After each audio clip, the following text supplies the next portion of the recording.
నేను అనేది ఏంటంటే ఎంత ఆస్తి పోవడము పైసలు ఇది ఒకవైపు, ప్రాణాలు కూడా తీస్తున్నారు దీని వెనకాల. ఇన్సూరెన్స్ ఆటోమేటిక్ అవుతుండొచ్చు, కాదనట్లేదు.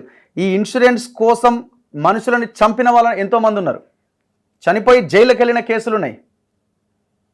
చూద్దాం, ఈ కేసు ఫాలో అప్ చేద్దాం. బాధితులు ఎవరైనా ఉంటే వాళ్ళందరూ బయటికి రండి. మీరు ఇమీడియట్గా హైదరాబాద్లో ఎక్కడైనా, హైదరాబాదే బెస్ట్, సైబర్ క్రైమే కదా, CCS cyber crime police station నాంపల్లిలో ఉంటుంది. ఎవరైనా ఇలాంటి బాధితులు మీ పేరుతో లోను ఉండి అసలు మీకు సంబంధం లేకుండా వేరే ఎవరైనా లోన్ తెచ్చి మీరు కుమిలిపోయేవన్నా అవి అమ్మి కట్టే వాళ్ళు ఎవరైనా ఉంటే, మీరు ఇబ్బందులు పడుతుంటే తక్షణమే నాంపల్లిలో ఉన్న సైబర్ క్రైమ్ పోలీస్ స్టేషన్కి వచ్చి కంప్లైంట్ చేయండి. సో ఇది మాత్రం వదిలిపెట్టేది లేదు. చూద్దాం ఈ కేసు ఎంతవరకు వెళ్తుందో. నేను చెప్పాలనుకుంటున్నావా?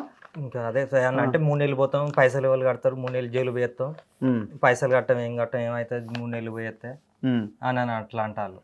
ఇక దీనికోసం అటు ఇటుగా నాకు టెన్షన్ అవుతుంది. నేను అసలు ఏం చేస్తానో పని లేదు, ఏం లేదు. ఇప్పుడు 3-4 నెలల కంచి అసలు ఈ టెన్షన్ అవుతుంది ఇదంతా అసలు.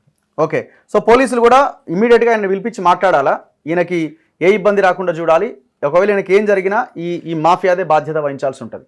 చూస్తూనే ఉండండి మన తొలి వెలుగు.